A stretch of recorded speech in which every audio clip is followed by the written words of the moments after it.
The Still Loading podcast is brought to you by the wonderful people on Patreon. Amazing people like Stephen P., Eric H., Kevin from the Bit by Bit Foundation, Gilmer, Mr. Biscuits, Ryan K., and Matt, aka Stormageddon, have all been wonderful enough to support the show over there. So if you would also like to get your name read at the beginning of an episode, along with a bunch of other goodies, go over to patreon.com/stillloadingpod and check out everything it has to offer.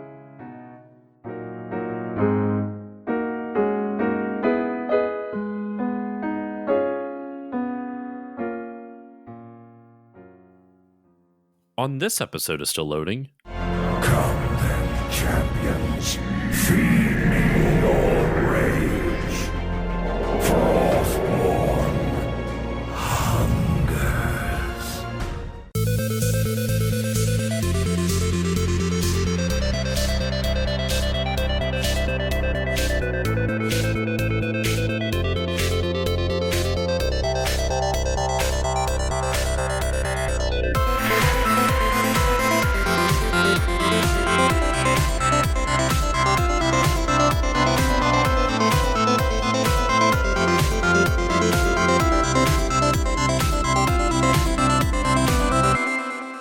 Hello, everyone, and welcome to this new episode of the Still Loading podcast. I'm your host, Josh Koval, and today's episode is the finale, wrapping up the big 20th anniversary World of Warcraft celebration. It's been 20 years of WoW. That's terrifying to think about, but also what a crazy 20 years it has been, and it's still going on.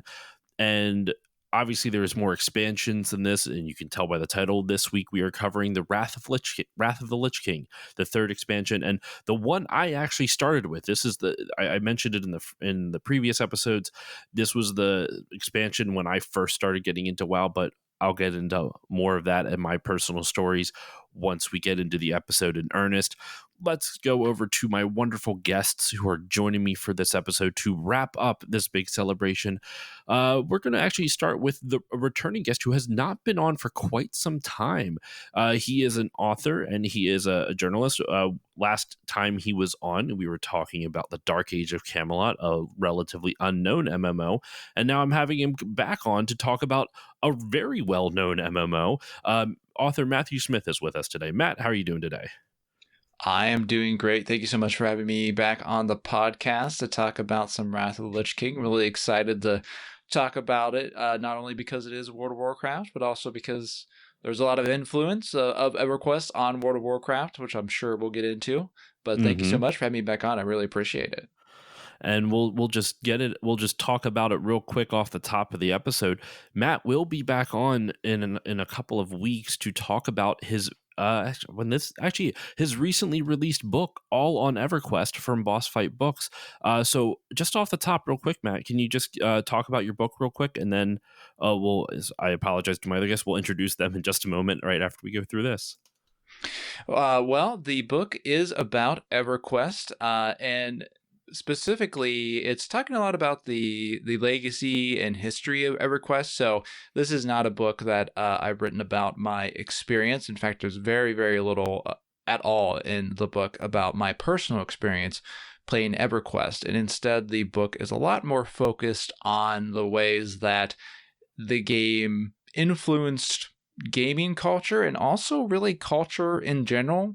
And in some ways, it was a very influential game because of how early it was in MMORPGs, and a lot of the ideas and trends that came out of it really expanded across all of popular culture later on. So that really made me want to write a book about it, and I consider it to be more of a history book, more of looking at it from a historical lens rather than sort of from a nostalgic lens. But of course, being about a 25-year-old game, it's got 5 years on World of Warcraft, there is a little bit of nostalgia in there too. Absolutely.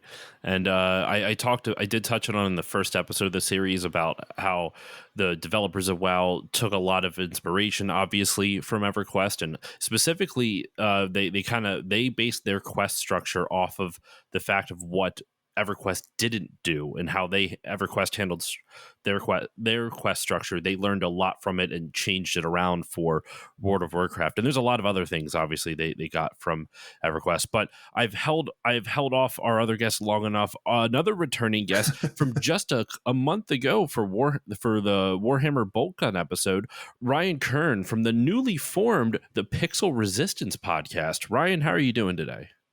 I'm doing good. Yeah, still over here waiting for the dance studio, but I know that's coming next patch. So the dance studio. What? So yes, yeah. That's a promised feature that we had for the Wrath of the Lich King expansion. Which that was in the behind the scenes thing. Yes, and forgot about that. Yeah, still not quite here yet. I forgot. I did. I found the behind the scene things on YouTube. You actually have the original DVD though from the collector's edition, right?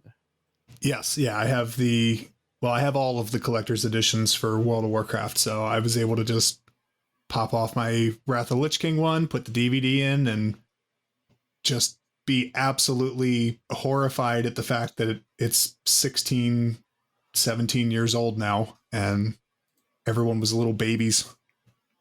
Yep. Yeah, I guess you're right. Wrath now is 16 because by the time we're recording this and when this episode comes out, Wrath came out on November 13th, 2008. So it has been 16 years since Wrath of the Lich King came out. It's been a long time. That's crazy to me. It's wild. But let's get into our some like introductions and just like how we kind of first came to WoW. Like I've been going for all the guests of the series. Ryan, we'll start off with you. When did you first start playing World of Warcraft? Oh man, I started not quite at the beginning. I started in 2005. It was before the Burning Crusade expansion started. Me and the other less athletic kids in gym class used to hang back and talk about it. And at first I was really skeptical that it was a game that I wanted to get into because, it had a monthly subscription fee. And at the time I was like, I can just play Elder Scrolls Morrowind. That's free. And it has first person. Why would I even bother? RuneScape? That's free. Yeah. I mean, I was playing RuneScape all the time too. I had Guild Wars because it was, you just buy the box, but like I was skeptical of the subscription model. And then I got it. And I have been constantly subscribed ever since. I have not stopped. And I've been there through the ups and downs of World of Warcraft. But Wrath of the Lich King still was a real high point for me. I really loved, a lot of people did. The subscriber numbers say it all. But, Wrath of the Lich King for me was the peak of Blizzard being really sure of themselves, I feel like. And I know we're not going into Cataclysm with this series, but Cataclysm to me felt almost like a lot of the main theme of that was Blizzard saying, what have we done wrong in the past and can we go back and fix it? Whereas Wrath of the Lich King was really the last expansion where I feel like Blizzard was, no, we have a great thing. We're going to keep adding to it. And it was epic. It was I had played Warcraft 3 and, it's crazy to me. And I didn't even realize this until I was researching, more for this episode and actually going back and watching that behind the scenes DVD. I felt like I waited an eternity to find out what happened to Arthas after Warcraft 3. And it was 5 years. Like 5 years felt like so much of my lifetime back in 2008. But dude, it was like, so you graduated a year after me. Sorry, I think you graduated high school a year after me.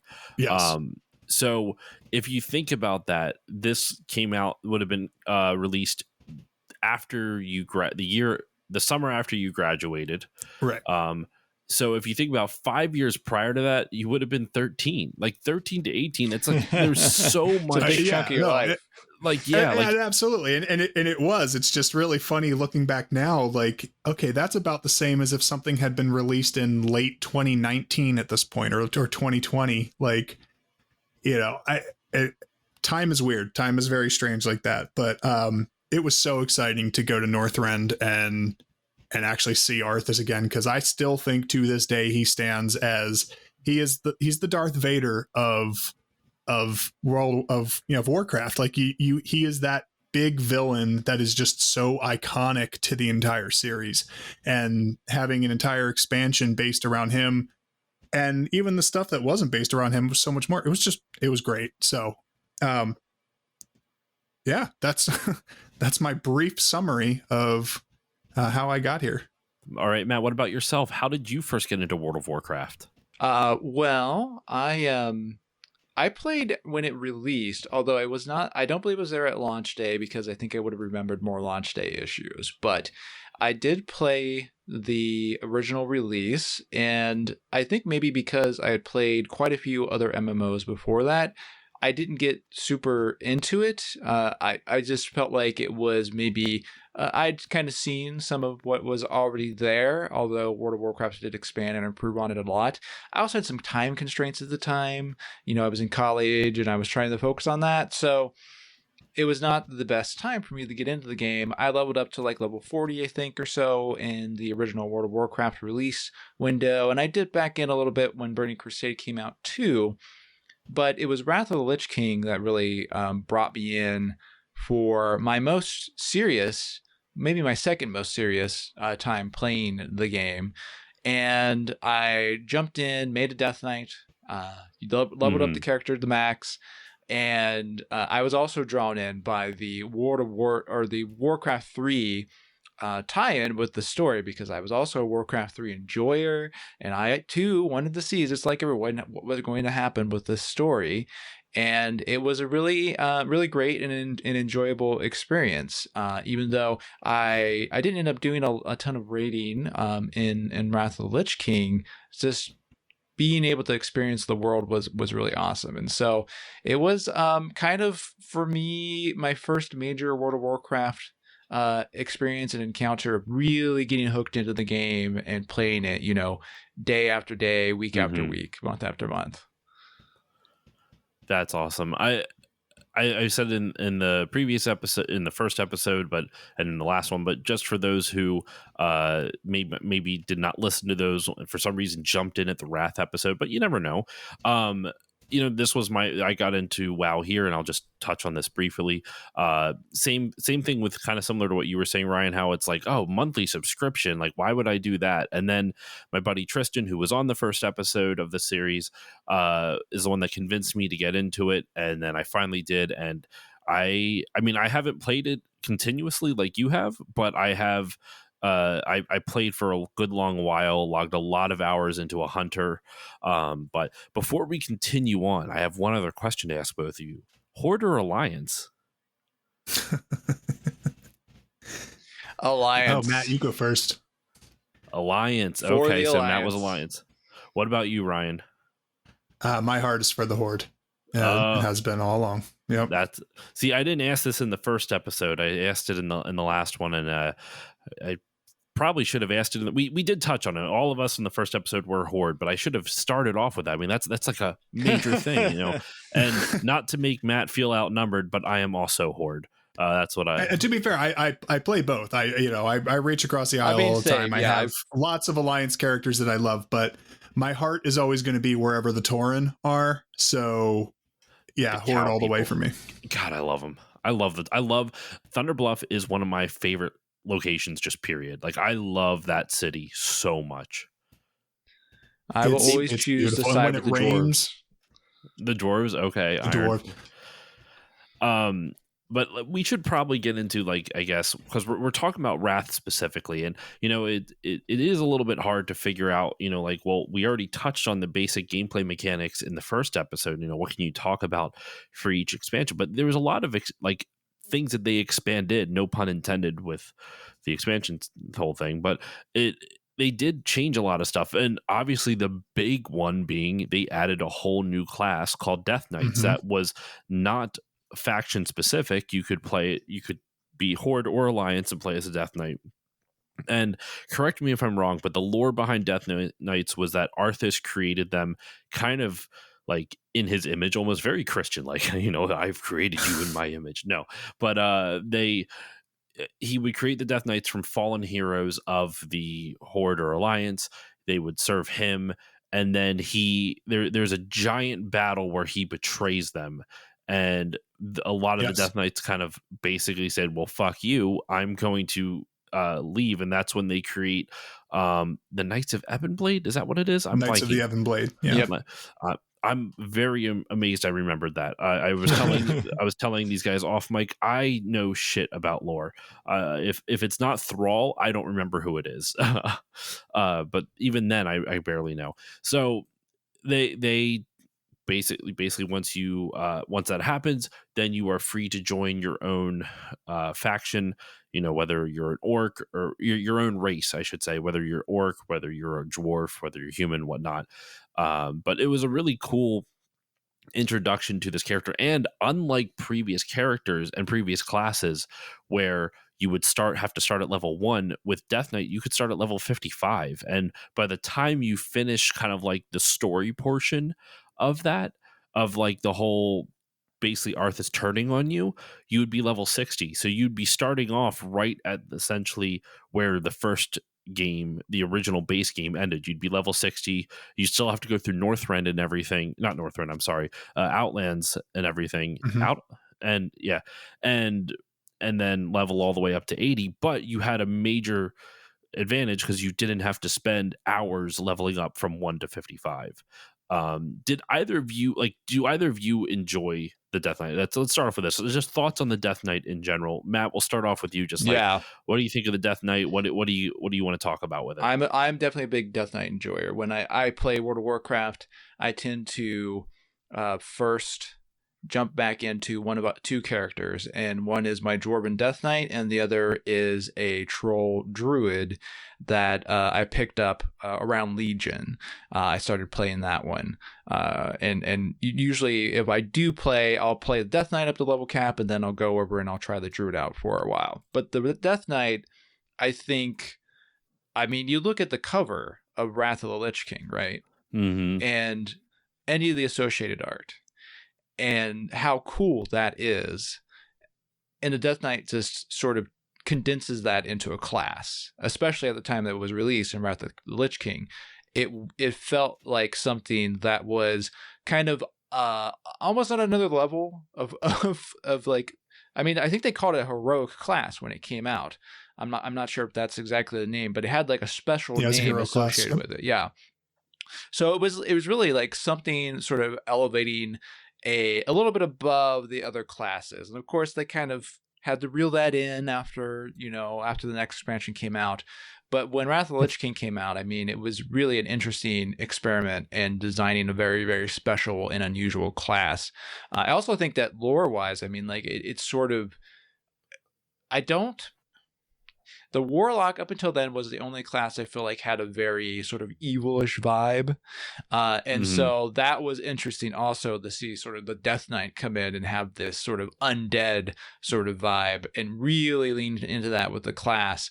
And that really made it feel special. And for me, it still feels special to this day. I really enjoy playing that. I also really like playing heavily armored characters that have either two-handed weapons or dual wielding and a little bit of magic. So it fits me very perfectly there.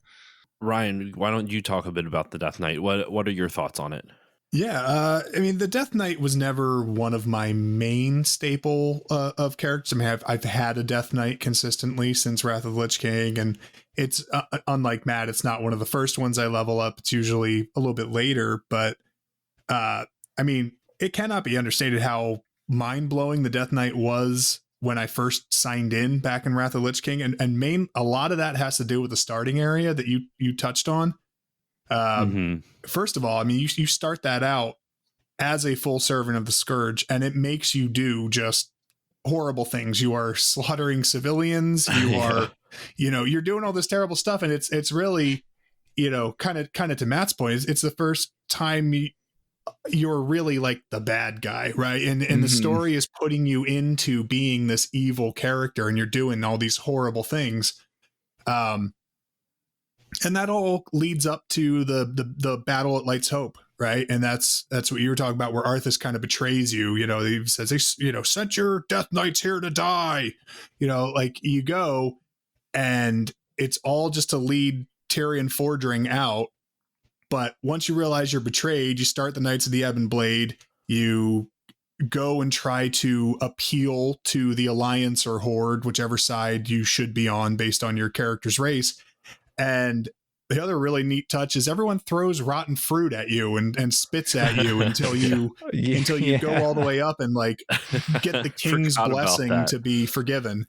I forgot about that too. I mean, I absolutely did not use that to just park in the middle of the city and just let them spam for hours on end. But I mean, the Death Knight spree when it first launched was crazy because, as you mentioned too, you start at level 55. By the time you're done, you're about level 58, which is the level that you can move to Outland at. So for a while in game, we called Hellfire Peninsula Death Knight Peninsula because it was just every single player you ran into there was a Death Knight that just came out of the starting zone. And we would do 5-man raids on Hellfire Ramparts, or 5-man dungeons, just all Death Knights. It was originally a very the design intention was for it to not have a dedicated tanking class. They wanted all of the specs to be able to tank to an extent. They later changed that to make blood the main, or that was wishful thinking on their part. Blood. Yeah. Well, and even that's like a really interesting take on the tank, because since Death Knights are semi-vampiric, like they're kind of like vampires, the Blood Knight or the Blood tier or skill tree, whatever, your tanking basically was just leeching health off of the enemy. Like it was such a unique way to do tanking. Instead of just like armor or dodging, it was just basically like supplemental health regeneration. Yeah. And there were so many, I mean, that as you mentioned, didn't really last outside of that expansion. I laughed as I watched the behind the scenes DVD, and there's a clip of J. Allen Brack saying that their plan was to be epic but equal, right? They wanted it to feel like all the other classes, but just epic. And that was not the case. Death Knights were OP as all hell when they first came out. And like I said, they were. You could do a whole 5-man group with just Death Knights and you'd be totally fine. You wouldn't even need to heal. My other favorite feature of the early Death Knights that unfortunately they don't do anymore is they had that battle res that you could res your teammate as a ghoul, and they would have a whole other move set. They could, run around as a ghoul and scratch people and vomit on them and whatever else ghouls did. And it was just really, really, it was neat. So like, I liked the class. And as you mentioned, you had to have a character at level 55 in order to make one, because then they would start at level 55. But I never got to really main one, because by the time I could make one, I was already focused, and leveling took a very long time back then. It was a big investment. So I stuck to my main primarily, but it was such a cool class. And I really appreciate what they did first time with that starting zone. That really just kind of got you into the class fantasy right out of the gate. Yeah. And just to build on the starting zone too, I feel like with Wrath of the Lich King in that starting zone, that was one of the times when they started to most define World of Warcraft away from the things that EverQuest had done, because it was very story based. It was very directed, and it was a scenario, basically. It was a story-based scenario that you went through. And EverQuest was not generally very good at that when they even tried to attempt to do it at all, and generally favored having not that approach, although that changed later. At the time, that was not as much EverQuest's approach. And I feel like with Wrath of the Lich King and the Death Knight and how they approached that overall story, that was Blizzard really getting to make their imprint on on the MMORPG genre and saying, like, we have a history of like doing big narratives. You kind of got shades of that in the prior ones with certain raids or with certain lore, but in Wrath of the Lich King, it just felt like the narrative was hugely involved with the entire expansion, start to finish, especially if you played a Death Knight. If you jumped in with a Death Knight, you were getting a whole story start to finish through that expansion, which was really interesting, unique, and a lot of fun. Something you just touched on there, Matt, with how they kind of created a scenario. One thing I noticed in Wrath, and they really like pumped it up, like it did a ton in Cataclysm. Not that we're talking about Cataclysm, is instanced questing. Right. Right. And the scenario kind of reminds me a little bit of that. And instance questing, for those who don't know what that means, is that essentially you and another player could be in the exact same physical location together, but would see completely different things because one player is at a different portion of the quest line, a different segment of a quest line than the other. And so each version of that town or that area is instanced for that specific player who is seeing it. I mean, or all the players who are at that same stage, I should say. And you're talking about how this expansion really felt like this really like a fully connected story, especially because it connected back to Warcraft 3 as well as with the whole Death Knight storyline and everything. And I loved the instanced quest lines in this because you could tell that there was a big step up in the quest structure in especially in Northrend, obviously, because really the original and in the original and Burning Crusade, you could literally see the progression of how they learned how to do questing in that. Because by the time you get to Northrend, there's like quests with like siege engines and shit like that, and there's like there's quests where you fly dragons and shit, like especially there's the one dungeon that is all on a mount, which is like crazy. That was something totally different and new that they added for this. Like just the amount of stuff they learned from the previous expansions is so apparent in this one, and I really feel like in a weird sense, Wrath had a really, I mentioned in the first episode, Wrath had a really nice structure for quests because it wasn't too focused, if that makes sense. I feel like in Cataclysm, they were so focused on railroading you to get to the next section of the game. Each like the quest structure was so streamlined, it almost kind of got rid of the exploration of the world. And I think Wrath was like, now granted, I don't consider myself a WoW expert. I don't know how all the other expansions like change things, but specifically going from Wrath to Cataclysm, and I played a little bit of Mists and Pandaria and whatnot. It really felt though like there was like Wrath had a really nice balance of quest structure in that it was streamlined enough where you weren't doing a lot of tedious things, but there was enough tedium that encouraged you to explore each zone and find a bunch of cool stuff in it. What do you guys think about that? Like the instance questing and just questing in general, I guess.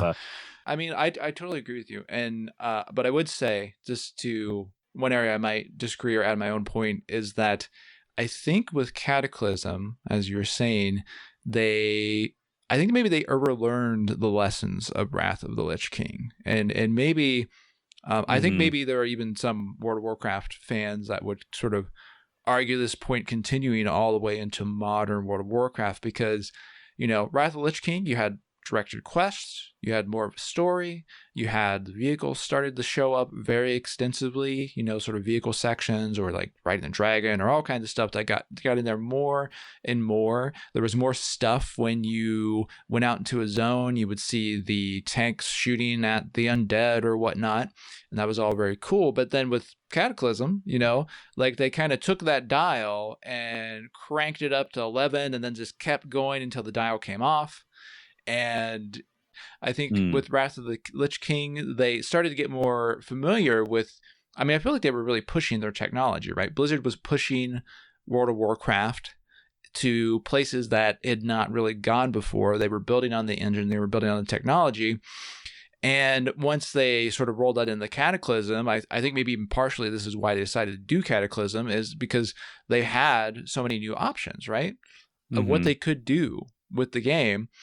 And then so they kind of went wild into Cataclysm. But I think, obviously that was a very sort of polarizing expansion, and maybe Wrath of the Lich King was more where the sweet spot actually was, and a sweet spot where they have been trying to get back to ever since.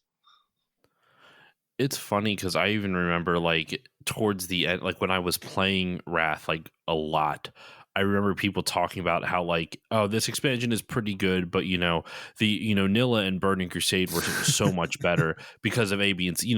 Usually it's one of those very like elitist type of mentality where it's like, well, I had to go through hell just to get my epic mount, so you have to go through more hell, the same hell that I did, type of thing. I don't think there's ever been a time when Warcraft fans have been happy. That's true. The best expansion was always the one before. And I just that always continues. I mean, it's definitely true. Wrath of the Lich King was a very casual expansion. I played it very casually, especially in the later patches. Sorry to cut you off. Go ahead, continue. I know that. I mean, that was pretty much it. I did play it very casually. I know a lot of people did because you could play it a lot more casually. It did not take us much time to level up.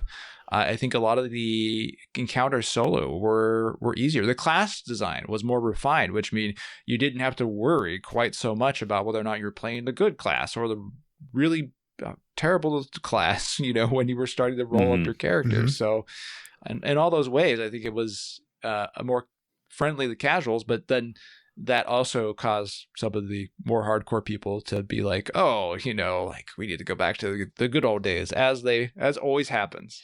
Well, Blizzard always kind of talked about that, like bring the player, not the class mentality. It's something like every BlizzCon, they're standing on stage with a PowerPoint, repeating the same thing over and over again. And I think Wrath of the Lich King is really, to that more casual thing you said, that's kind of when we're starting to see it. In Vanilla and in Burning Crusade, it absolutely felt like you could just be wrong. Like you picked the wrong class and you're never going to raid. No one wants you there. But Wrath of the Lich King, it got a lot more fair. Like you said, that class balance overall. And, heroics were certainly tuned to be easier than they were in Burning Crusade. So it was a lot easier to get into a 5-man group and get some decent gear without really needing to have that same skill ceiling. We also got currencies that we could buy gear with, so you could gear up to like a raid level without actually raiding. What is it? The one patch with like the Crusades? What is the name of that patch? It's going to drive me nuts. The Scarlet Crusade? No, it was. I'm gonna look it up while you're talking about it. Sorry, continue, Ryan. Oh no, and I was just saying, I completely agree. It was a lot more casual. And are you thinking about the Call of the Crusade expansion? Thank you. That's what it is. Call of the Crusade. The Argent tournament was a great time, aside from the jousting. And I don't think anyone actually likes the jousting. That didn't go over super well. But that Props was also to them for trying something, though. Yeah, they tried something new. That's when they introduced heirlooms, which have been a staple of the game ever since. But I guess what I wanted to also touch on, Matt, was something that you said about how like it feels like this was maybe the sweet spot. And when we first kind of gave our introductions, I kind of talked about how like I feel like this was the last expansion before Blizzard really started second guessing themselves. And Cataclysm to me felt like kind of a how do we go and fix the mistakes of the past? And I think a lot of that came from they had this confidence in Wrath of the Lich King. They're like, hey, we know what we're doing now. We know how to do this. Mm-hmm. So how can we go back and throw out everything we did before and make it this same quality? And that was a controversial move because, it is a little more on rails. It's a lot more narrative driven. Some people really like that. And then the more hardcore fans really don't like that. But that was it. I think this definitely does represent a huge shift in direction for design philosophy as far as quests and pretty much everything about the game goes. One of the big things that if you've been a World of Warcraft fan, I've been hearing for 20 years now is everyone going, when are we going to get WoW 2? Like when, are they going to, and I always like somewhat jokingly said to people like, well, WoW 2 to me is Cataclysm and onward, right? Like, and to me, Wrath of the Lich King is like the Game of the Year edition. You've got all the DLC of World of Warcraft 1. That was when we got to that design philosophy all the way to the end. And then Cataclysm was the fresh start. And every expansion since Cataclysm has been very different in that way. So, that's I think, like I said, it's a big turning point. A lot changed after Wrath of the Lich King, for better or worse. So Ryan, you were talking about how it felt like World of Warcraft 2 Cataclysm onward, right? And I think that also something that the World of Warcraft team learned from EverQuest was that EverQuest did have EverQuest 2. Yes, and it did not go well. No, it did not. It did not go well at all because, they didn't know this at the time, or they didn't know exactly how it would all go down at the time. The Variant Interactive, Sony, well, at that time it was Sony Online Entertainment, imagined that maybe they could switch games, that maybe MMOs had sort of an expiration date of like 4 or 5 years, because when they released EverQuest, they didn't even know how long it would stay popular. Right. Mm-hmm. And so they started making EverQuest 2, and then they released that the same year as World of Warcraft. And, it basically flopped. I mean, like it had an okay player base to some extent, but compared to World of Warcraft, it was nowhere near as big. And I think that Blizzard looked at that and said, oh, okay, well, like we can't launch World of Warcraft 2 because that's going to split our player base. It's going to be a total disaster. So how do we go on updating this game extensively and not completely release a new sequel? And I think Cataclysm was pretty much that.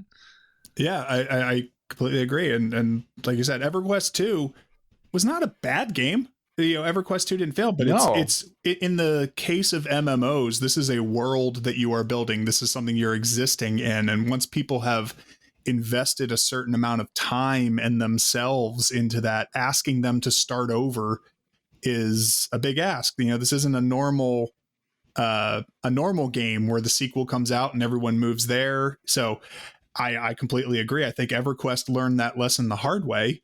And I think Blizzard could look at that and go, yeah, we're just going to keep on rolling. We're not going to put an end date on this. And in a weird sense, WoW pretty much is the template for what games as a service is now, for better or worse. Like WoW is like, I mean, this isn't specific to Wrath, of course, but it's kind of like part of the greater conversation around World of Warcraft and its legacy. Like, yeah, there's a lot of games as a service now are free to play or freemium or whatever you want to call it. And you just pay for skins and all that other stuff. But like, if you look at like what Fortnite has done over the last however many years, where they had that, did they have like a big cataclysmic event or some shit? Like, I've never played Fortnite. I just remember a couple of years ago. Yeah. That's something straight out of like Warcraft's book with Cataclysm. Not we keep talking about the Cataclysm, but Wrath and Cata are like so connected to each other just because of the fact of how drastic of a change it was. Like Wrath, I think you really nailed it, Matt. Matt and I forget who said. I think Matt, you mentioned it. Ryan, you said Cata was like WoW 2, right, or World of Warcraft 2. But yeah, it very much is a very clear delineation, and to bring it back to the quest structure, you can really see that with Wrath feeling like a really nice hybrid of old school quest design with more modern quest structures and philosophies and stuff like that. Yeah. And that's why a lot of people like questing in Northrend, because Northrend was a really fun continent, not just because of the quest, but like also visually and everything. Actually, one of the things they did do for Wrath that I do remember, and Ryan, correct me if I'm wrong, they updated the graphics engine a little bit on this. There was some graphical improvements for this game compared to the previous ones, right? There has been improvements, like water got improved. So they've always been doing kind of graphical tweaks like that. We didn't get like the major overhaul like we got with the character models until much later, but there were certain things. I mean, every expansion to an extent, but I think water was the big one. And if you see water prior to Wrath of the Lich King and you see water in Wrath of the Lich King, they really fixed it. It looks so much better. It was pretty terrible before. Any other thoughts real quick on like the quest structure and everything going along with that before we move on to just kind of talk? I want to talk about the world and how it looks and everything, but any final thoughts on like what they changed to the gameplay in this expansion? I think it was a big change, I think it was a really big change to go from Classic to Wrath of the Lich King. And I think that, right now there are actually people in the community of World of Warcraft that just want to play Classic, they're the Classic only enjoyers. They're a small group, but they're very devoted to wanting to only play the Classic experience. And I think that is in large part because of those changes that started to come in through Burning Crusade and Wrath of the Lich King. And they were not bad changes, but they were just different. And I think that Wrath of the Lich King did end up feeling quite a bit different. I mean, like I started playing WoW Classic again recently, and you can feel it. It is a different structure, from Classic to Wrath of the Lich King. One that became a lot more structured, a lot more directed, and a lot more focused on narrative, and a lot less focused that meant on just kind of wandering around and just being like, oh, like what's over there, and just kind of exploring in that way. So that was a pivotal moment, I think, for the entire game, and it never really went back. Ryan, anything that you have to add? No, I think Matt put it really well. I agree. Okay, then. Yeah, I'm with you on that. It changed a lot. I don't know if it's just nostalgia for me, but I'm just really biased towards Wrath's quest structure, obviously, just because that was the expansion I started with. But I mentioned in the first episode of the series here, I really kind of miss that more slower paced questing, because I think one of the things that I really love about World of Warcraft, and this actually can tie into a good segue to our next segment, are the visuals. The visuals, believe it or not, like I know they're cartoony and simplistic, and there's games that look infinitely better than this does, but I think especially for the time this game came out, the scope that they were able to pull off with this game, like when you but we can talk about it directly into an area in Northrend, Howling Ford or Fjord or however you say it. And they have like, you go to at least from the Horde starting point. I don't know. Do they start at the same point, Horde and Alliance? I don't think so. I think they each have their own town. Yeah, it's different areas. There's 4 different starting points that you can have in Wrath of the Lich King. So, that's what I thought. Yeah. But like to get out of the Horde starting area in Howling Fjord, there's that giant lift that goes up. Yep. And like you're starting at the bottom, like right by the seaside, and then you go up, and you like that cliff is huge, like so much so that you would die if you fell off of it. And the game adds such a sense to scale that when you have the quest structures that encourage you to explore the world, it actually gives you all this stuff to look at. Like you get to see the handiwork that the game devs put into making the world look so nice. And especially for a game that came out when it did, Wrath is 16 years old, WoW is 20. The scope and scale of it is just insane.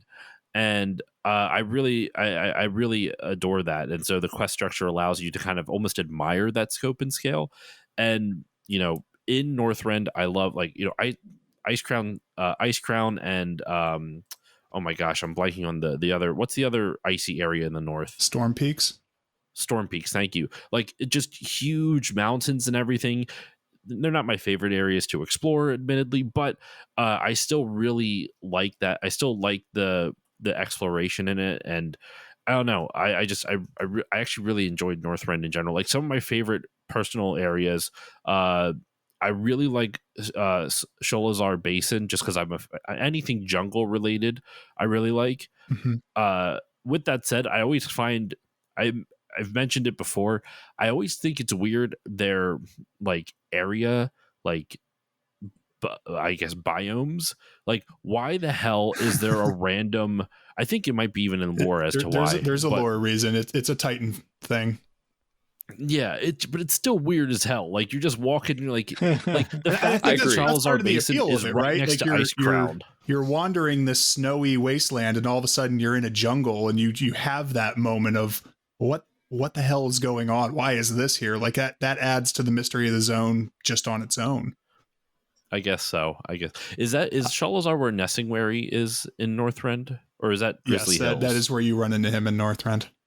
I love that whole quest structure of just finding this hunter dude from all over the place. But yeah, no, I love like kind of the woodsy type of thing. So like Grizzly Hills, Sholazar Basin, I love all that stuff. Yeah. Dragonblight was also really cool just because the giant tower in the center of it.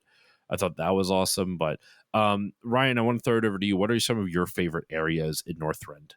Yeah, I mean, to your point, the just appearance, the actual fidelity graphic, like this was mind blowing. Even coming from Outland, which was very alien and strange, like they could do what they wanted. They had these insane color palettes, and then we come back to Northrend, and it's a lot more grounded in reality. Right? It looks like real life, but it gave us what I still think to this day are some of the most beautiful zones that we've ever seen in World of Warcraft. And you mentioned Grizzly Hills, and that is just beautiful. Howling Fjord, absolutely beautiful. Borean Tundra looks like a weird piece of cheese that you forgot in the back of the fridge.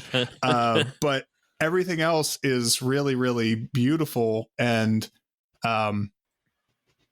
yeah, like I mentioned, there's 4 different starting zones depending on faction and where you go, right? Because we have Vengeance Landing, which is I think the one you were talking about for the Horde, that has the giant lift that'll bring you up. But if you go to Borean Tundra, you go to Warsong Hold, and you run into Garrosh over there before he was a war criminal. But then the Alliance, this is a point where I think the Alliance really won, because Valiant's Keep is amazing as a starting zone. You pull up on the boat. Yeah, I love that area. And there's all the Nerubians fighting right outside the gate, and you just really get this feeling like, oh man, shit's going on, right? And it's a beautiful fortress looking place. And then meanwhile, over in Howling Fjord, you get Valgard, and you're fighting off the Vrykul, and it's also got this really cool, the boat ride that you take in as you kind of go in between the cliffs and then under a cave and then you dock.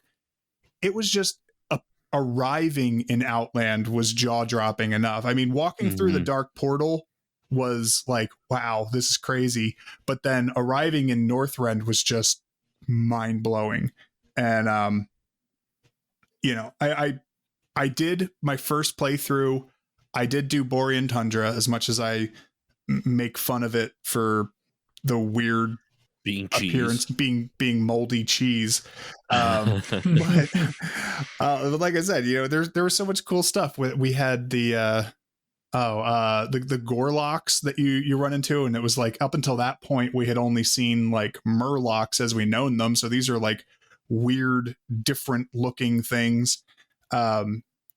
The creature design in Wrath of the Lich King was also just so much higher, above what we had seen before, even compared to that in Burning Crusade. We were just seeing all these unique things, and it really felt like a living world.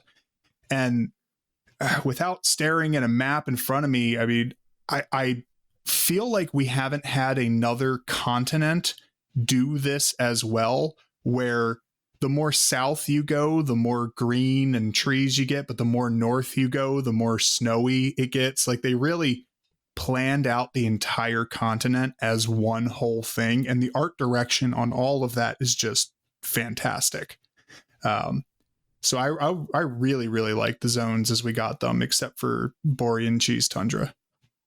What about Zuldrak? I don't know. That's just like, I don't remember that one very well, I guess, though. I It's been a while remember since I played. Zuldrak. It's kind of an odd zone, but I remember enjoying it.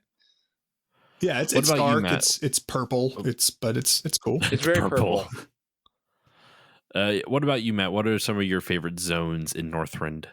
Well, I really like my favorite zone. I think is Grizzly Hills. I just like the art there and the music.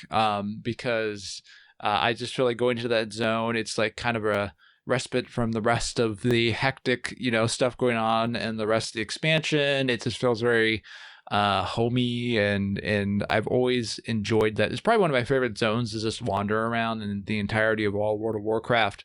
But talking about a point that Ryan brought up in regards to it feeling cohesive and sort of natural from the where you start off and then going deeper and deeper into the continent, into it getting sort of colder and colder or more foreboding. I totally agree that sort of aspect of the design is something that I don't really think that they've ever been able to replicate in quite the same way. It feels strangely naturalistic, even though it's obviously at the same time very supernatural. It does make it feel a little bit more like a realistic place where something very strange and crazy has happened. It also is something that feels very similar to EverQuest sort of design in some of the early expansions and the original game, where they also had a lot of areas that were trying to feel very natural. And it was like, here's a continent and here's a natural looking area, and then something very strange and magical happened here. And in fact, the third expansion for EverQuest, Scars of Belius, just like the third expansion for World of Warcraft, Wrath of the Lich King, they both take place on snowy continents, and they both also include a zone with a very large dark tower. So there's some similarities there. But in both of those cases, something else they both feel is just very massive. And like, they really do feel like gigantic Arctic areas that are just kind of dangerous to be in. And I really like that aspect of the Wrath of the Lich King zone design. The Storm Peaks, I think, kind of are, for me, it's kind of area that accumulates, like puts that all together, because I feel like you show up there and the peaks are so big and it feels so cold and frigid. And you're trying, it is a little disorienting, I feel like, when the first time that I got there. And it's something that, again, I don't feel like World of Warcraft has necessarily even tried to go back to. I feel like the areas today tend to feel a bit more fantastic. Maybe in Battle for Azeroth, they tried to do that again, but otherwise, I can't remember a lot of expansions where they had that sort of focus on a more natural sort of setting sense. Man, I really wish I had a basic comparison for all the newer stuff, because like I played this and Kata and Mists of Pandaria, and I might have played like one other one, but I can't, like, I don't know anything about modern WoW. I think by when I kind of like lost the thread of it was when they started having like the base building stuff that you could add to it. Which and Warlords of Draenor. I did play Warlords. That's the expansion I couldn't remember. That was just like so weird to me. Not necessarily bad. I was just like, this just feels like there's already so many systems and mechanics, and this just feels like, a hat on a hat at this point. But in any case, I love Northrend a ton. Like, just to get back to the zones and whatnot. I also really love the new city, the new I was really hoping we were going to get to that. Yeah. I was like, we can't leave Dalaran out of our discussion of zones here. Ryan, what do you want to talk about it then? Like, you seem excited to go into it. Oh yeah. Well, okay. Dalaran, first off, there's a reason that every time Blizzard wants to dip into some nostalgia, they seem to just keep going back to the Dalaran well and bringing that back. I mean, it is a really well-designed city and it's beautiful. I mean, there's so many cool little secrets that you can find if you go into a shop. It's a very lived in city. And coming from Shatrath and Burning Crusade, which is just old and ruins. And like you're seeing kind of like the last days of it, it feels like. Then you come to Dalaran and it's this bustling city. And like I said, there's shopkeepers, there's secrets, there's a whole sewer system that makes it feel like a real city. And you have all these crazy things going on in there. And that was such a cool place to just hang out. And you have these really tall spires, like the buildings are just enormous. And you're floating in the sky above a crystal forest. And it was just the neatest, like the neatest thing to walk into for the first time in World of Warcraft. But that became my like number one hangout place. I, was there all the time. It was a very, very cool city. Still is. Yeah, I think that might be one of the all-time great MMO cities. Really, it may be the best. It was perfectly designed, and whenever they bring it back and has largely similar layout, I think it's kind of serves as a reminder as why it's not the largest city. It's kind of compact, really. I would say, and so that kind of when you say that, like, it doesn't really sound like the fitting thing for an MMO. It's like everything's got to be big and epic and show off the world. But it was because it was so compact and kind of directed in the way that it was designed. It really put players together. It felt populated. It always feels very populated. And that makes it a fun place to go, because I don't know about everyone else, but when I go to an MMO city, I kind of want to just like, if I'm going there, I kind of want to wander around and like just see what everyone else is up to and what they're wearing. Check out the MMO fashion, see what kind of cool swords everyone has and stuff like that. And I think that Dalaran really played up on that aspect, that social aspect of being in an MMORPG. On that social aspect, I mean, so I am a role player. I play on role play servers. That's like my favorite way to really sink my teeth into the game and just kind of feel a part of the world. But for the longest time in Dalaran, we had this weekly dance club, and it was a tradition for, several years. It would be like every Friday night that you would go to a website where there would be a live DJ streaming, and everyone would just be on their characters dancing inside of one of the inns in Dalaran. And when I say tons of people showed up, the entire floor would be full of people. Everyone's like popping off their toys and like, casting rainbows from one side to the other, or, putting out that annoying train that makes everyone go choo choo. But it was still fun because we're all like just having this big party. And it really, Dalaran fostered that social aspect of the MMO, at least on my server, in a really unmatched way. I think because it was the main hub for both factions, and there really weren't a ton of, other than like where your portals were, there weren't really a ton of restrictions on could Alliance and Horde go here? Could they go together? It was a sanctuary. So if you're in it, no one's fighting each other. So you could really just, anyone who wanted to sign on could jump into Dalaran, and we just had these awesome get-togethers in there. That's amazing. I had no idea. Like, I'm bad at role playing, just being straight up honest. Like, I can never, like, if I do any role playing thing, I just play a version of myself, which kind of defeats the purpose of it. I mean, unless you want to see how, like, maybe it's like just a wish fulfillment. It's like, what if I was the hero? So I play myself so I can be the hero type of thing. Maybe something like that. You're my hero, Josh. You. No, it was really cool. Like, I love that. I love Dalaran because it felt so. What you said, I think, perfectly exemplifies it, Ryan. It really felt like a unit. Like, it brought everyone together, not just because it was a sanctuary city, but the design of the city itself made it feel so much more communal, especially because it was small. It was a lot packed into that city, but it was small, especially compared to even some of like the faction specific cities, either Orgrimmar or Stormwind or Ironforge or whatnot. Like those cities feel so much bigger by comparison, but like Dalaran is so well designed that it just you're just constantly interacting with other players, whether it's in your faction or otherwise. Right. One thing about Dalaran, it just made me think of other MMOs in cities that are like this. I was thinking that I see similarities between that and Limsa Lominsa in Final Fantasy XIV for any Final Fantasy XIV players out there. That's a good comparison.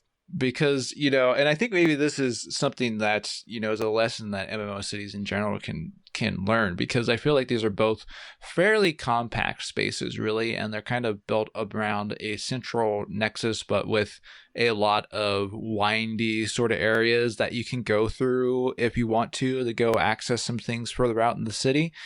And I think that's why these cities end up being really, really social. And for a counterpoint in World of Warcraft, the city that I didn't really feel like worked was in Battle for Azeroth. I don't remember the name of the city, the main city on the continent. Does anyone remember it? You mean for the Alliance one, Borealis? Yes. Mm-hmm. Yeah. So, I mean, like, I just didn't feel like, I feel like those were big, expansive areas, but they just ended up feeling as lived in, because you need to have the players there to make it feel lived in. And that's something that, it's hard to balance, I think, probably for any particular MMO, because you always want to build onto it more and more and more. But, definitely Wrath of the Lich King found the right spot there. And I feel like they probably did that like pretty intentionally. Like they learned some lessons from Stormwind and Orgrimmar and things, the areas that weren't used, in those cities by players very often, and really made a very focused one for that expansion. Well, they even used those sewers. They added sewers to Dalaran, which in the behind the scenes movie they talked about was specifically meant for like duels and stuff like that. They had it was a Fight Club mentality down there, which is kind of cool. Like it had its own feel and its own vibe. I don't know. That sense of wonder is just really cool. Okay. I want to transition a little bit to talking about end game content in this. Because we are getting close to time. We want to wrap this up in a little bit, but I want to touch on endgame content, specifically the raids. Did either of you do any raiding? I think so. It's honestly been so long that I can't quite remember on what timeline I did what. But I have definitely played all the raids of Wrath of the Lich King. And I think I played some of the early ones at the time it was out. But I was not a serious raider, which is why I didn't play the later ones. And I only played those, during later time periods, revisiting them. Did you raid at all, Ryan? I did. I wasn't a regular raider. I kind of filled in on the 10-man team with my guild every once in a while when they needed it. And additionally, that was also kind of later in the expansion that I got into that. I was big on doing the heroics. I did a lot of the heroic dungeons. Same. And yeah. And as I mentioned earlier, like this was a good expansion for the non-raiders because you could do heroics and you could get currency that would still allow you to buy the tier sets with it.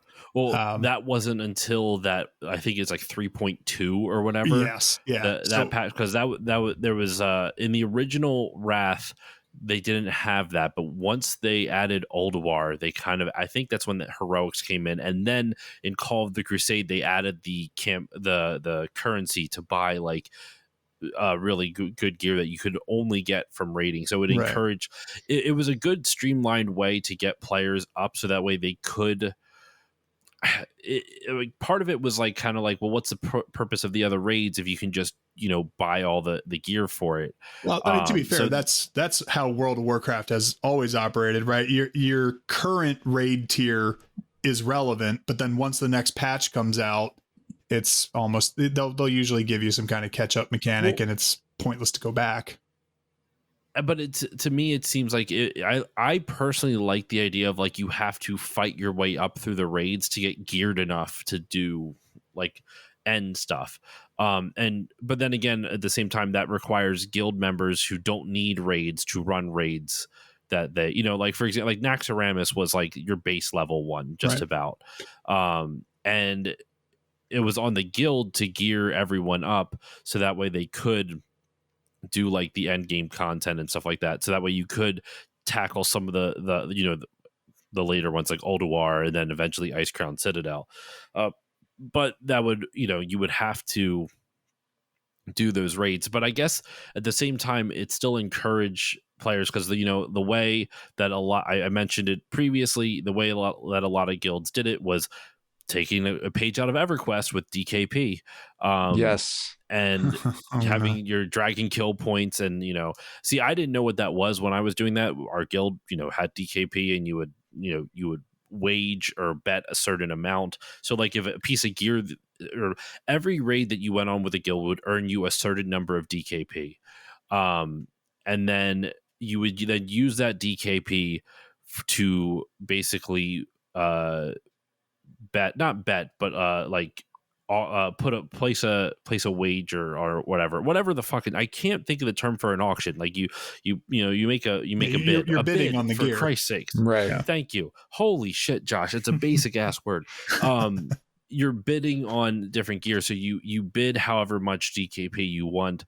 And then obviously if there's two people who bid the exact same high amount, then it's a roll off usually by the guild leader or whoever the gear master is. And then they distribute it to whomever it may be. So that's how it would work in my guild. I would assume it worked that way in a lot of other guilds. I don't know. Did any of you, did that work for you guys at all? Yeah, I mean, the DKP thing by Wrath of the Lich King, I wasn't seeing it as much, but what you did remind me of was the stresses and horrors of the gear score add-on and how yes. everyone would hold that over your head no matter what. If you wanted to get into a pug, that was unlocked. Gear score. I still have nightmares about gear score. That was an elitist tool. I'm not ashamed to say it, but yeah. As I recall, I think that that might have been part of why I didn't do more raids. Was because especially because I was coming in, I didn't come into it right at when the next tier was released. I think I started playing Wrath probably a couple or a few months after it was released, and once you were behind, you're behind on gear score, right? So, yeah. And this is still a problem, I think, today. It's like once you're behind on gear score, and then people take a look at you and they're like, well, you're going to make the content I want to do harder. So why should I bring you? And then you don't get brought. Fortunately, there's enough other stuff to do in the game that I still had a lot of fun with it, but it was definitely an obstacle. Well, that's where those catch-up mechanics that came in later in the expansion were really helpful because, like you said, you take a break, you maybe miss a raid tier, but then you're coming back at patch 3.3 because you really want to do Ice Crown Citadel and you want to take down Arthas. Well, then you can just run the 3 new heroics they gave you, right? The Forge of Souls, Halls of Reflection, Pit of Sauron. And you do those, and those help get you gear, right? That are somewhat comparable. And then you also save up your badges and you redeem them for previous raid tier gear. And then you might get a hope of actually seeing the Lich King at some point, because if everyone's focused on Ice Crown Citadel, but you are stuck back in your Naxxramas gear, you're not going. Right? No one's taking you along, and no one's going to take the time to run you through a raid if they don't need any of the gear in it. Exactly. So, and that's why I do think that is a good thing, because you don't want to fall behind, or at the very least, you don't want. And gear score, my biggest problem with it was it tells somebody what kind of gear you have. It doesn't tell somebody how good of a player you are. Like you mentioned, DKP, you go with the guild, you do stuff, you get more points, and then you can use them for stuff. At the very least, you would have that to be like, look, I'm a person who turns up a lot, right? I come out with my guild, I do this stuff. Someone checked your gear score real quick. They're just like, oh, no, I need someone with at least 330 or whatever, like, so not the most, not my favorite way to gatekeep content away from people. I'll put it that.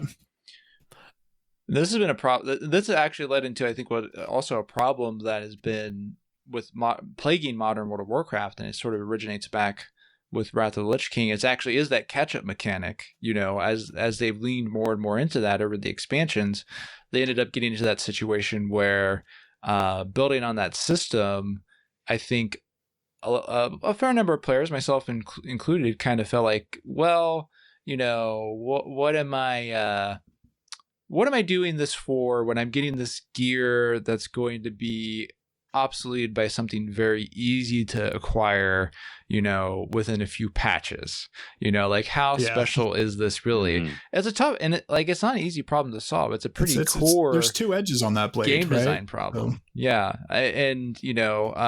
But this is where I think where we start to see that problem start to take root in Wrath of the Lich King. And I mean that's like maybe that's a unifying theme for Wrath of the Lich King. Is there's a lot of things, because this feels like the turning point. There's a lot of sort of double-edged sword features that come in with this expansion, and you kind of see them go further in the time into modern WoW, and it's like, well, that was a good thing, but it was also, a bad thing. Like it had its pros and cons. I guess it feels like people they are almost like playing the in some sense it exposes some of the ways that we play games for the wrong reasons. Like if all that we're focusing on is the next best bit of gear, what I think was one of the most interesting things about raids that because I couldn't really touch on it in the previous episodes because I never raided during Nilla or Burning Crusade.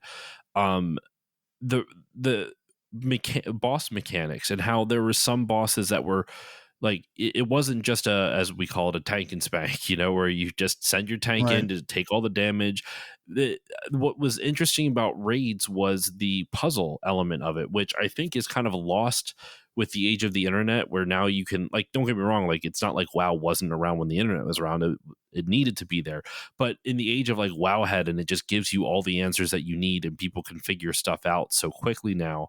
Part of the fun of raiding was going in cold, not knowing what the mechanics of the fight were, and figuring out the mechanics and how to beat that boss. Like I still remember the I can't remember his name, but the boss in Naxxramas who gave you polarity, like basically polarity signs, negative or positive, and you had to be on a specific side of him. Mm-hmm.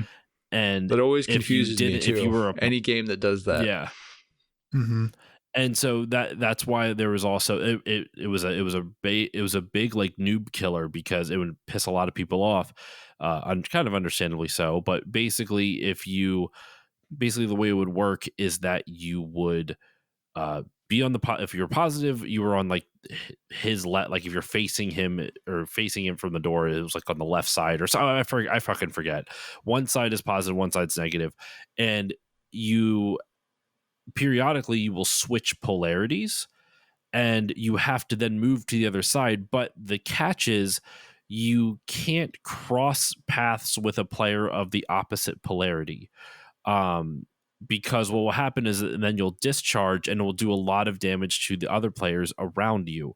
So what you would have to do is you would basically stand on whichever side you need to be on, DPS him down, or tank him, or heal, or whatever your responsibility was. And once you saw that your polarity changed, there was like about like 5 or 6 seconds of time for you to get over to the other side. But the thing is, since it was the same thing with other people on the opposite side, you couldn't cross paths with the people switching sides because they would also discharge. So you had to have a specific like clockwise motion or counterclockwise motion, whatever your guild determined, to go around the boss, so that way you would not cross paths with other players having to switch sides due to the polarity shift. And it was just so complex. Like, and that's just one boss fight. There's like another one who would drop like fart gas puddles, and the tank would have to tank them around the room.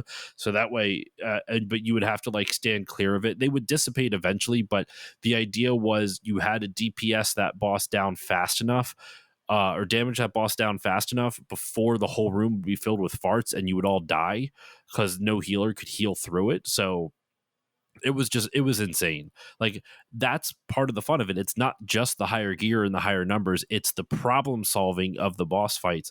And part of me understands why people don't necessarily always go after that, because it's difficult. It's really hard, especially when you're coordinating 10 to 25 people. And if you wipe on a boss, you all have to like, it's not just you that's wasting time, quote unquote. It's 25 people or 10 people. It's a lot of other players. So it's tough, but so I understand why people are always going after gear score and this and that, because that was just like, that was something more tangible than trying to have to troubleshoot through things and like deal with basically like social shenanigans. Like it was a big social hierarchy in guilds and stuff like that, and having to, or it was basically like a job being a guild leader, because to organize all this shit was just insane. And it's a ton of work to keep people on track. Yeah.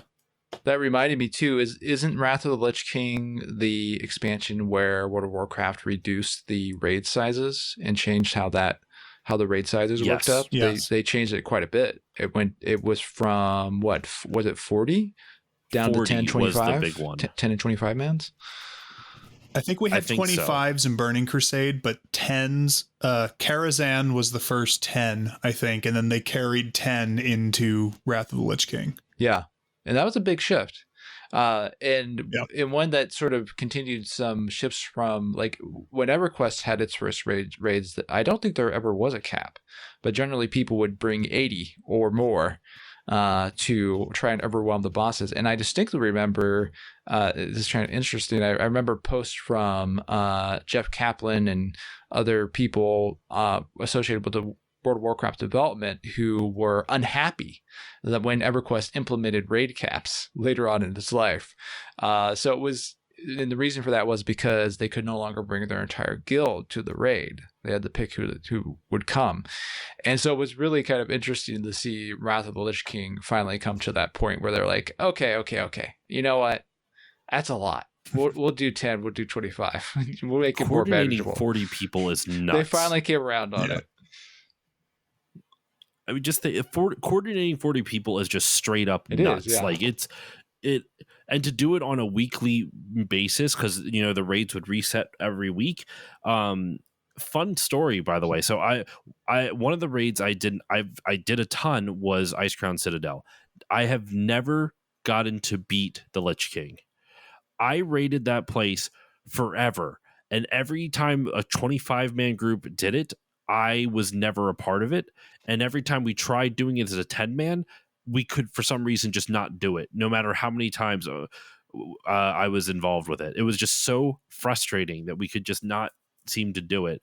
And there was one time where, as Lich King was wrapping up, just talking about catch-up mechanics, and it was getting closer to Cataclysm, they gave you these, like, huge buffs, like huge damage buffs that were supposed to give you like it was like an extra like 20% or some shit like that. It was a really high percent of damage for a buff, and it was meant to, that way guilds that didn't quite get to beat Wrath yet, or beat the Lich King yet, could hopefully beat him. But you could turn it off if you wanted to. You would talk to a guy and it would turn it off. Well, I didn't know any of that. And we're in a 25-man guild, 25-man raid. I just start talking to a random NPC. I don't even fucking read what he's telling me. I was just like bored waiting for the raid to start, and I was just clicking around. And I got rid of the debuff, and I got rid of the buff, excuse me. And the entire guild was pissed. So because that was it. That was the only, their attempt for that week was gone now. We couldn't do it because we did not have a high enough, like a good enough crew to handle it without the buff. I give huge credit to my guild leader, because after it happened, like over on like the chat, he's like, who the fuck? He was so mad. I DM'd him privately, like, I'm pretty sure I'm the one that did it, because I was talking to a guy and then all of a sudden this happened. I'm so sorry. I wasn't paying attention to anything he was read. I was just clicking around while we were waiting, and that was all on me. And props to him for saying, like, the person has come forward, but we will not be saying who it is because they had the decency to come forward. That was probably a good and call. just own up to it. There you go. Yeah. And people were pissed. Like, who is it? Who is it? He might have told somebody afterwards, but no one ever gave me shit about it. I felt awful, like absolutely awful. I was even like, if you want me to leave the guild, I will. I'm so sorry. That is the pressure rating. Anxiety inducing. That's why I don't really do it much anymore. Gosh, yeah. Oh, I don't have time for that shit. Are you kidding me? Like, I'll probably play through it. Like, if I'm not gonna lie, this is make me want to download WoW and just buy a month just to just play some classic and work, just kind of putz around. They're in launching it for new a little classic bit, servers on I don't have time Thursday. for raiding. Yeah. I was Oh, gonna say, how what a about fresh that? start time. Yeah, seriously. Maybe I'll actually play Alliance for the first time. Well, not the first time. Maybe I'll seriously play Alliance for the first time. Like, actually make that my main type of thing. But yeah. Any other thoughts on raiding or endgame content? Any PvP memories from anybody? Ooh. I mean, I could go off on Wintergrasp for a really long time here, but I did want to make sure we talk about music at some point. I didn't want to skip. Let's talk about that to wrap it up. Any final words on any other stuff you want to bring up before we close out with music? I'm good. Okay. Yeah. All right. I'm bad at talking music, but Ryan, I know you've been in many bands, so we've known each other in IRL, as the kids say. No, kids don't even fucking say IRL anymore. I don't know. Kids these days, man. But yeah, I mean, go ahead and talk about the music. Yeah, I mean, I've been on enough episodes of this now that I feel like you should know I'd never want to let the music go without shouting it out, and I especially was not going to get through a Wrath of the Lich King episode without talking about the soundtrack to this expansion, because I think this is the best that WoW has ever had. The music team that we had at the time that this expansion came out, I still think is like the golden era of who we had, with Russell Brower, David Duke, Glenn Stafford, Jason Hayes, Neil LaCree. Their music is really not that we get lesser music now. I think, the recent expansions have still had fantastic music, but what we had in those early days is just so iconic to what I feel World of Warcraft is in general. But man, they really nailed it with Northrend. They really gave that desolate feel that they tried to toy with having things fading in and out of ambience, so you're not just getting music the whole time, which made everything just creepier and quieter. But then we also have these amazing cinematics, like when we get Arthas, my son, playing over the intro cinematic, and that is just a beautiful piece of music, which they come back to later in Invincible once Icecrown Citadel comes out, and that's still an iconic piece of music. And if you sit a bunch of people in a room and ask them what their favorite music in World of Warcraft is, I guarantee you the majority of people are always going to come out and say, oh, Grizzly Hills, because Totems of the Grizzlemaw just was a masterful piece at capturing the feel of that zone. So just the soundtrack as a whole to this expansion is top tier.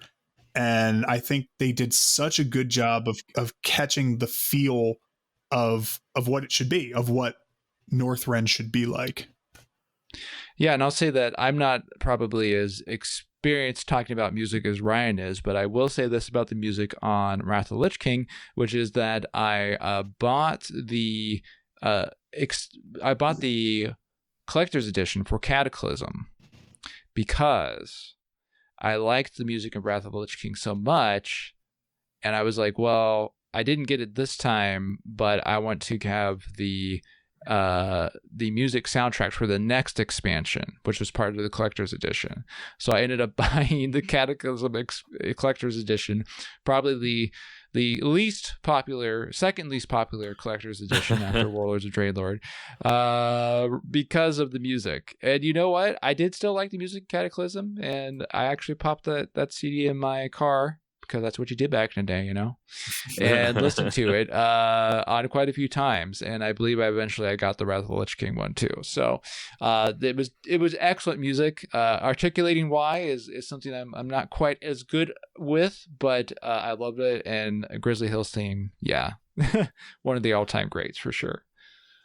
I like you, Matt. I'm also not great at articulating why I like certain periodically though. Sometimes all of a sudden I'm like, I know exactly why I like this, and I can really articulate it well. But in terms of Wrath, the only thing I really remember of the music, and it's not like an indictment of it, I think it's a great soundtrack, is just the menu screen. Like, when you're waiting to log into your account, yes, I can still hear that dun, dun, dun, dun, or whatever it is, like the really kind of droning march, that like a very epic droning march theme with it. But that still like lives in my head rent free. Not that I could really like hum it, but I can hear it, if that makes sense. Right.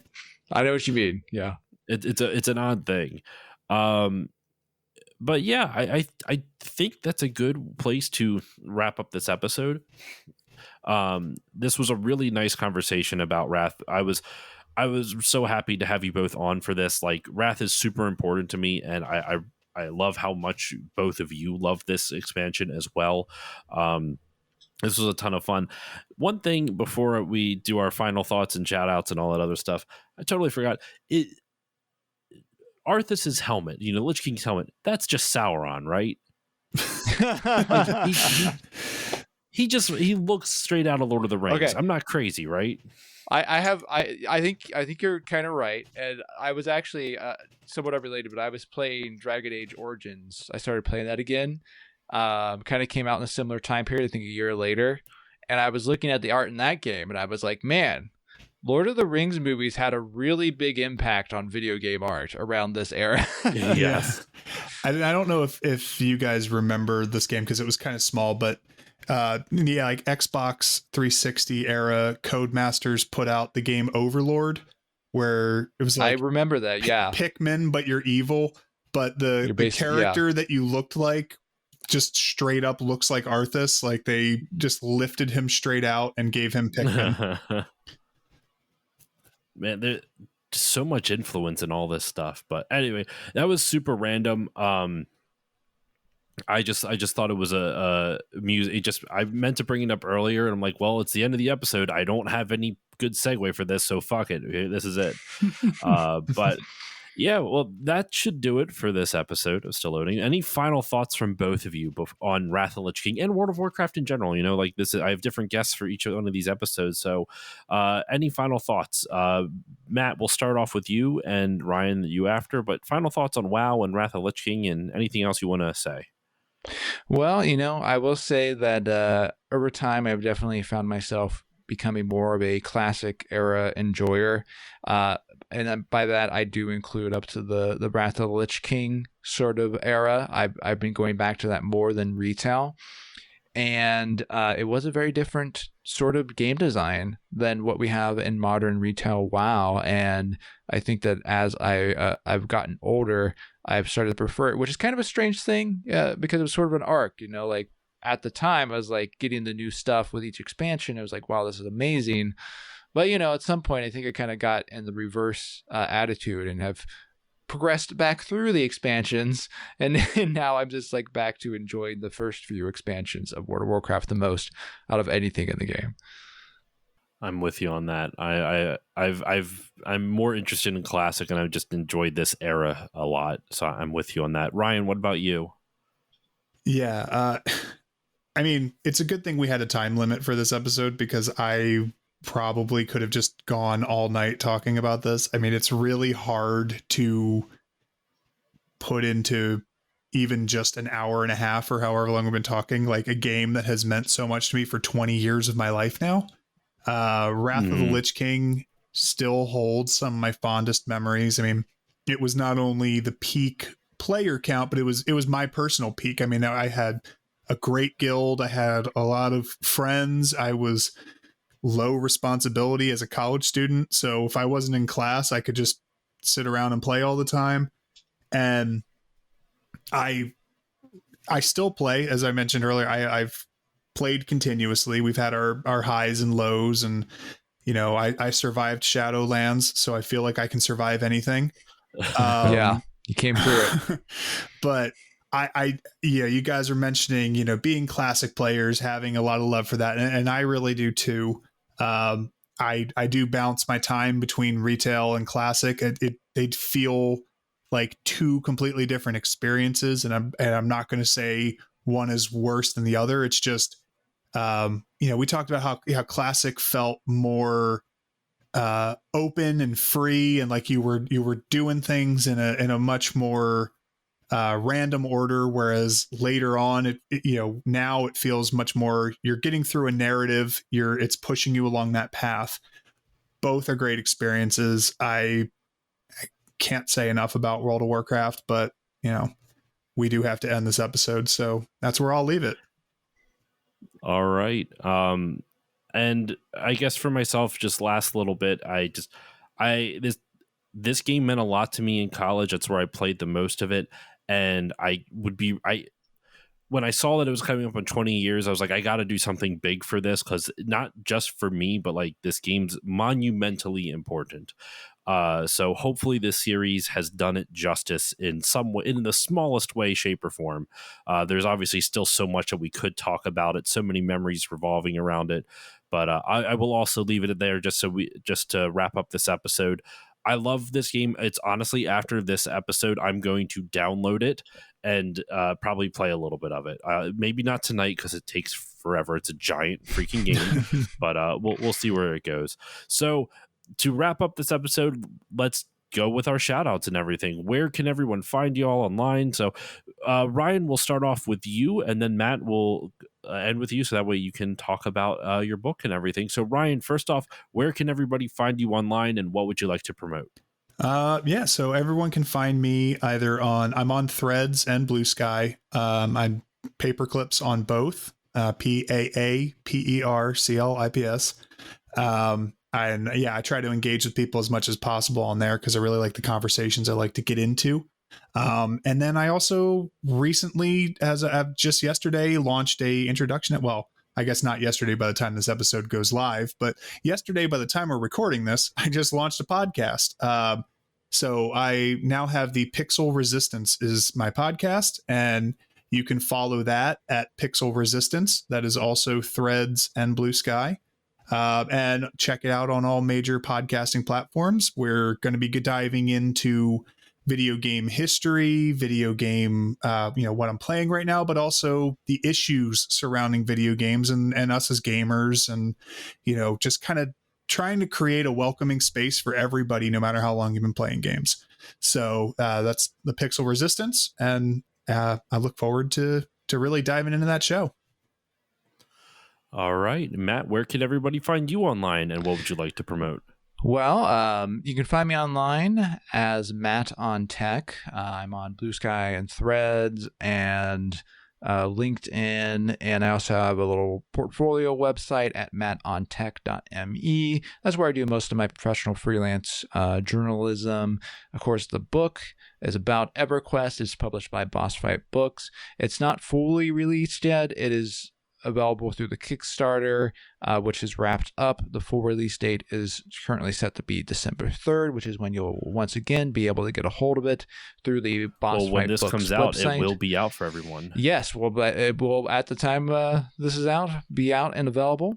And then also you can check out my YouTube channel, Computer Gaming Yesterday. I don't upload to it too incredibly often, but I focus that mostly on retro PC gaming, specifically usually in a 90s era. And I have a video about EverQuest, I have a video about Dark Age of Camelot, I have a video about Asheron's Call, and one that's about Ultima Online, but not the whole. It's about the murder of Lord British, Ooh. And so that's a good place to also check out some of my coverage of these classic MMOs.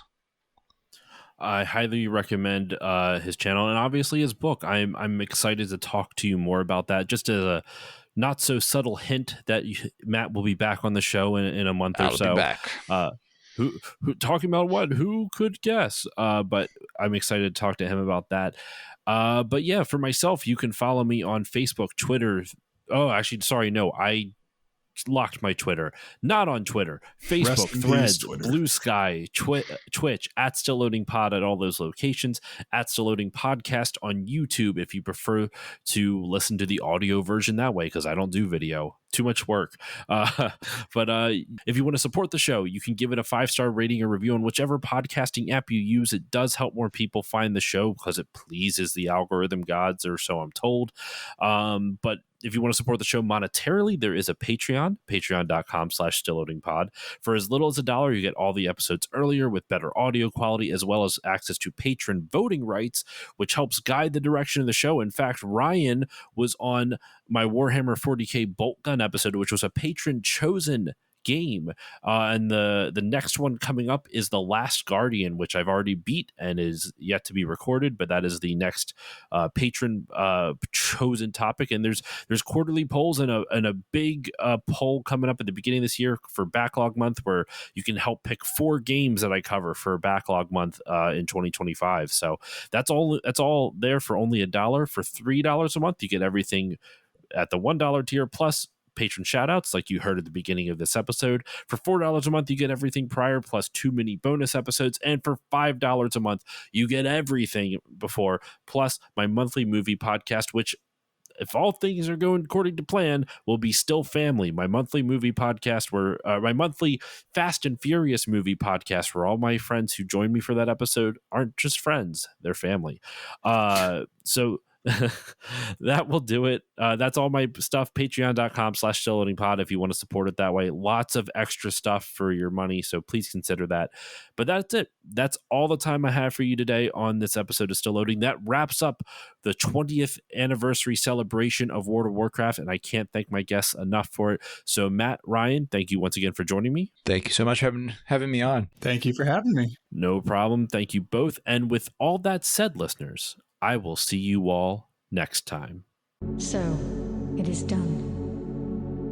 I had not dared to trust my senses. Too many times has the Lich King made me to be a fool. Finally, he has been made to pay for the atrocities he imposed upon my people. May Azeroth never fail to remember the horrible price we paid for our weakness, for our pride.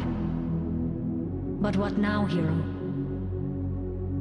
What of those freed from his grasp, but still shackled to their mortal coils?